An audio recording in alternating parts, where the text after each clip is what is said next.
So when it comes to e-commerce, we see companies, especially new era companies, DTC companies, employing a number of different models, whether it's subscription, whether it's a la carte purchasing, and they're exploring new ways for customers to buy from them. They're also looking for opportunities to engage their customers, opportunities to build kind of influencer relationships, and even create a community of brand ambassadors. I'm very intrigued by what's happening in this space, what's been happening over the last 12 months, and how that's going to continue. And so I wanted to speak to Ranjan Roy, who's VP of Strategy at Adore Me. Adore Me is a womenswear brand, and I wanted to understand how they're employing such tactics as they develop their e-commerce. Ranjan, it's great to have you. Great to be here, Pierce. That's great. Possibly, can you give a little context about Adore Me? Of course. So Adore Me was founded in 2011, and we were one of the first startups to sell bras online direct to consumer.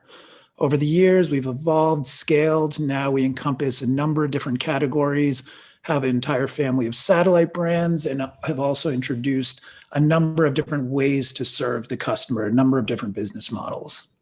That's great. I'd love to explore that a little bit further. As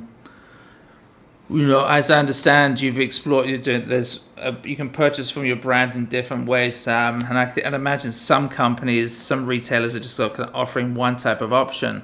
What are the tactics that you're employing, and kind of what are the insights that led you to choose them? Yep. So Adore Me, we have three different ways a customer can shop. The first is the standard. You go on the site, buy an item at that moment, call it pay as you go, a la carte, whatever you want to call it. But when we actually launched, we also had a subscription option. It was called the VIP membership. You pay a monthly fee that is used as a credit to buy items online, and you get access to a number of discounts, promotions, things like that.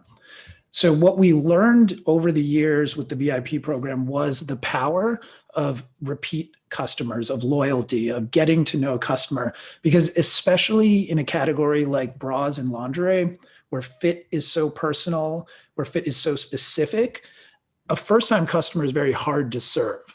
So it really increases the onus of getting customers who stick with you for a long time. And one of the evolutions of this was in 2017, we launched the Elite Box, which is our try-at-home service. And this service, we genuinely think is going to be a huge part of our business. We think this idea of predictive commerce will actually be kind of one of the defining features of online retail in the years to come. And it's a simple concept. You are sent a box, somewhere between 4 and 8 items.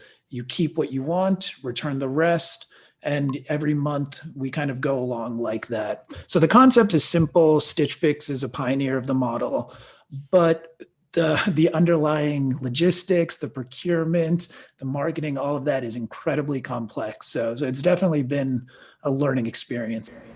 Is that something that's developed over the last 10 months, 9-10 months, or has it been accelerated and have new tools kind of been developed that allows you to kind of run that strategy?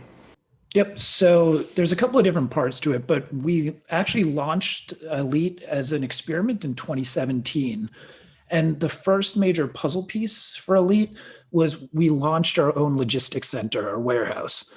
We call it Adore Me Services. It's based over the river in Secaucus, New Jersey.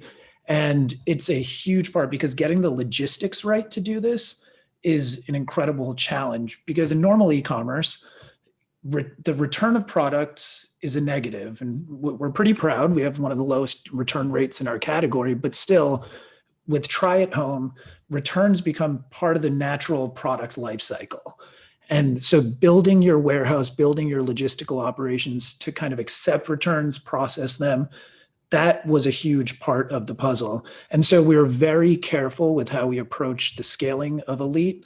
And from 2017 to 2019, slowly growing, tweaking the algorithm, building the warehouse in the right way. And of course, as one might imagine, the pandemic accelerated the idea of try at home by years, according to our growth plans. I mean, you see all those figures. What is it, like 10 years and 3 months, or from McKinsey? We can definitely say for our try at home service, the demand was there. That was similar. Yeah, I mean, it's interesting. I mean, I know that in some ways we could say your business is unique, but I see so many parallels. Whether it's about, you talked earlier about the first customer, the first time you have a customer, it's very difficult to service that customer because of physicalities of the customer, shall we say? I mean, but that applies through nearly every other business in some ways. And then it's also interesting to think about. The logistics and how logistics is creates a competitive advantage by getting this right. I'd love to also talk to you about brand advocacy, particularly with a crowded online space where customer acquisition costs can be so high. Can you talk to us about Adore Me and how Adore Me thinks about the role of community, in particular, how you're going about creating or cultivating brand ambassadors? Adore Me, we kind of started stepping our toes into the influencer marketing space, as with most other brands, from 2017, 2018, with a pretty traditional tact, putting a lot of money into influencers with big followings. And as a pretty metrics driven company, it was hard to measure our return, to really understand what we were getting. Meanwhile, we had a huge number of customers with small Instagram followings asking us how they could kind of become partners of the brand, how they can do work with us. A lot of them were aspiring influencers. So we were really trying to understand how to better empower them to work with us. And for us, we've never really been a celebrity driven brand, and especially in our category. I mean, we're not going to compete on celebrity with Rihanna and Savage Fenty. So we have to take a different approach. So what we did, and we're pretty proud of, is we built a self-serve platform called Creators. And again, this was just an idea of one of our product managers.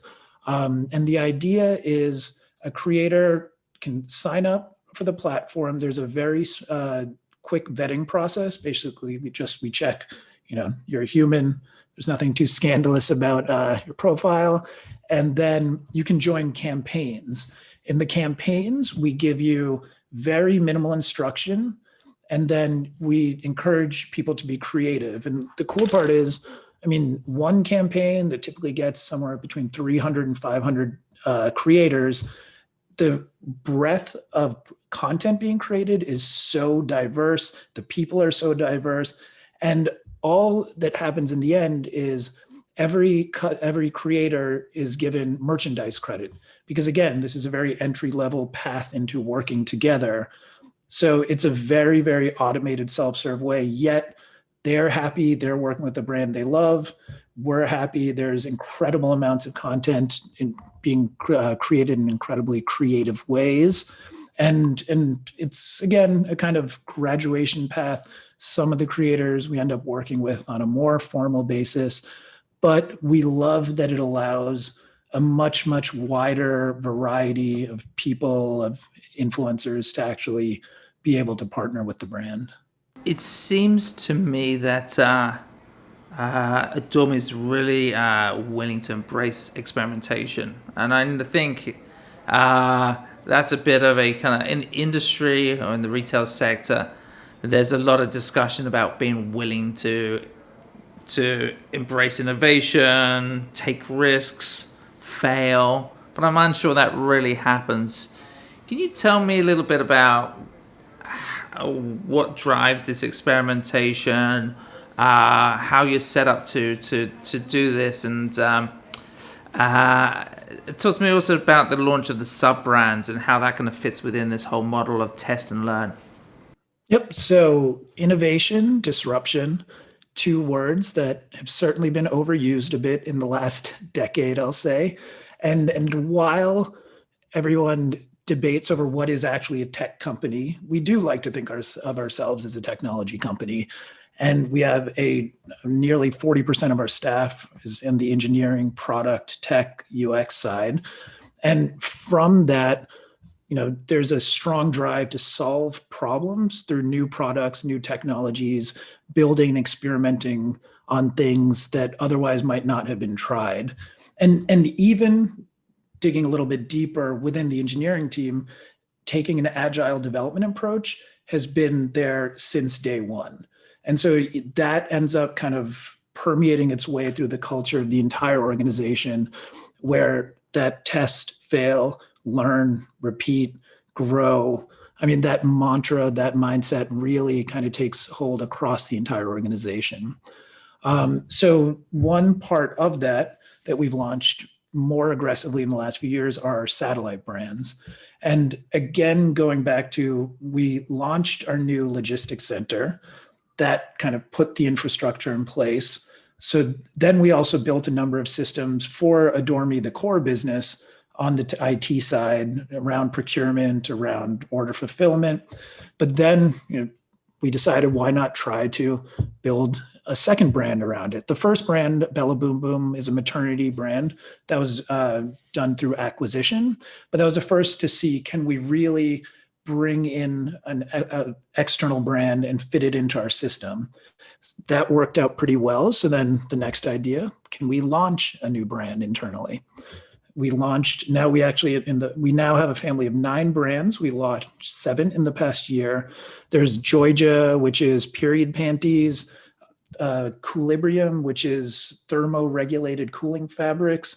It was actually invented for menopausal women and treating hot flashes, but now caters to women of all ages. There's Reapparel, which is a sustainability brand where it's 100% recycled material. And we really look at this as kind of a laboratory that you can take a very low risk, and especially we like to try to focus on material innovations around new types of sustainability products and fabrics. You can launch a new brand at a relatively low risk.